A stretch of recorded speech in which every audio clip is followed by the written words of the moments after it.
राधा धावत धावत यमुना तीरी आली तेव्हा संध्याकाळ नुकतीच आपल्या केसात चंद्रफुलं मळत होती. यमुनेच्या पाण्यावर आकाशाने गुलाबी ओढणी टाकली होती आणि त्या ओढणीच्या काठावर कुठेतरी विरहाचा एक बारीक धागा चमकत होता. वृंदावनाच्या वाऱ्याला सुद्धा त्या दिवशी काहीतरी वेगळं आहे असं जाणवत होतं. कदंबाच्या सावल्या हलक्याशा थरथरत होत्या. राधेच्या मनात काय चाललंय याचा सुगावा घेत होत्या बहुधा. राधेचे पाय थरथरत होते. पैंजणांच्या नादात आज नेहमीचा खट्याळपणा नव्हताच. ती धावत आली खरी, पण कृष्णाने दुरूनच तिला पाहिलं. त्याच्या ओठांवरची बासरी क्षणभर थबकली. कारण राधा जेव्हा अशा अस्वस्थपणे धावत यायची तेव्हा नुसती यमुना नाही तर पूर्ण सृष्टी तिच्या डोळ्यात डोकावू लागायची. तो हलकेच हसला. काय झालं सखे, आज डोळ्यात पावसाची सर? राधेने मान खाली घातली. तिच्या डोळ्यात खरंच पाणी आलं होतं. ती अलगद म्हणाली, माझ्या कानातल्या डूल त्यातलं एक कुठेतरी पडलं रे. तू शोधशील का? नाही मिळाला ना तर अनर्थ होईल. कृष्णाने तिच्याकडे क्षणभरच पाहिलं. त्याला ठाऊक होतं राधा वस्तू हरवली म्हणून एवढी व्याकुळ होणारी नव्हतीच. स्वतःचं पूर्ण अस्तित्व कृष्णाच्या नावावरती सहज उधळून टाकेल अशी राधा. पण तरी तो काही बोलला नाही. प्रेमात काही प्रश्न उत्तरांसाठी नसतातच ना. ते फक्त समोरच्याच्या भावनांवरती अलगद हात ठेवण्यासाठी असतात. कृष्ण खाली वाकला. यमुनेच्या वाळूत तो डूल शोधू लागला. आणि त्या क्षणी संध्याकाळ थांबली. पक्ष्यांनी परतीचे मार्ग विसरले. वाऱ्याने स्वतःचा वेग आवरून घेतला. कारण परमात्मा स्वतः प्रेमासाठी वाळूत काहीतरी शोधत होता. राधा त्याच्याकडे पाहत राहिली. तिच्या ओढणीच्या ओचात तो डूल सुरक्षित लपला होता. पण तिचं मन मात्र कृष्णाच्या प्रत्येक हालचालीत हरवत होतं. कधी तो वाळूतल्या चमकणाऱ्या कणांकडे पाहायचा तर कधी राधेकडे. आणि त्या क्षणी मात्र राधेच्या मनात एक गूढ अपराधी आनंद फुलत होता. प्रेम कधी कधी खोटं बोलतं, पण ते खोटं ते क्षण जगण्यासाठी असतं. राधेला माहिती होतं कृष्ण थांबणार नाहीये. तो म्हणजे वाहणारं आकाश ना, त्याला मुठीत बंदिस्त कसं करता येईल. प्रत्येक स्त्रीच्या मनात एक कोपरा असा असतो जिथे ती काळाला सुद्धा थोडा वेळ थांबवून ठेवू इच्छिते. राधेने आज नेमकं तेच केलं होतं. एका छोट्याशा डुलाच्या निमित्ताने तिने कृष्णाला काही क्षण अधिक स्वतःजवळ बसवून घेतलं होतं. कृष्ण शोधत राहिला. त्याच्या निळ्या बोटांवरती यमुनेची ओल चमकत होती आणि त्या ओल्या बोटांमधून चंद्रप्रकाश झिरपत होता.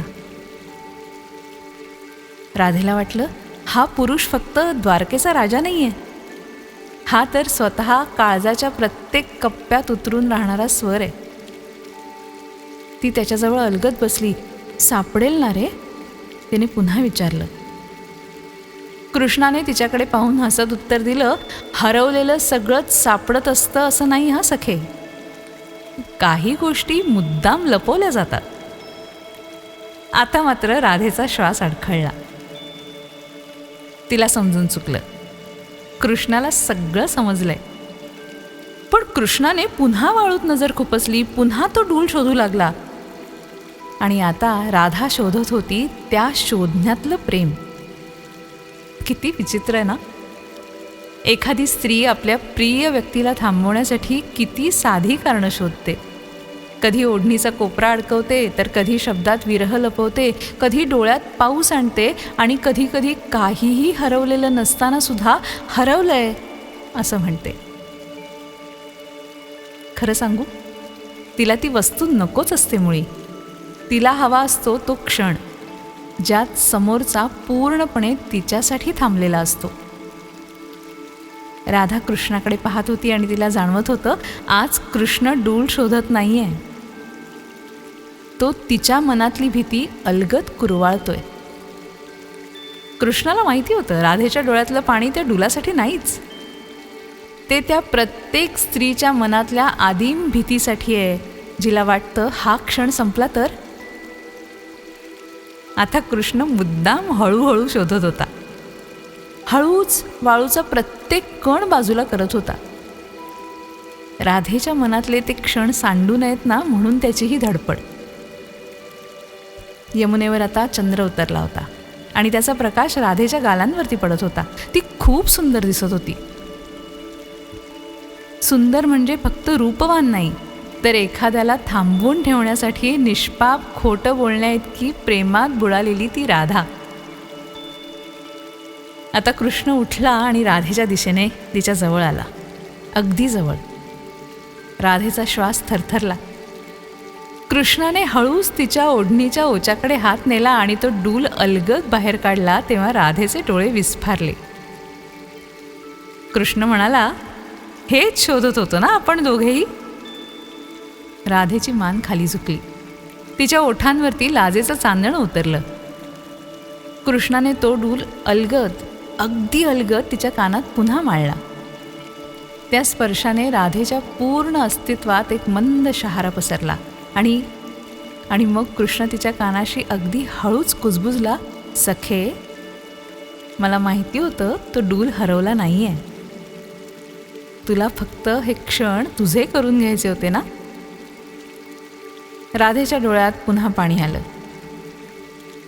ते विरहाचं नव्हतं, खोटं बोलण्याचंही नव्हतं, तर ते होतं कृष्णाने आपलं न बोललेलं सुद्धा ऐकून घेतल्याचं. त्या रात्री यमुनेच्या पाण्याला सुद्धा बराच वेळ झोप लागली नाही म्हणतात, कारण तिच्या लाटांवरती अजूनही राधेच्या त्या छोट्याशा खोट्याचं आणि कृष्णाच्या अथांग समजुतीचं चांदणं अगदी अलगद तरंगत होतं.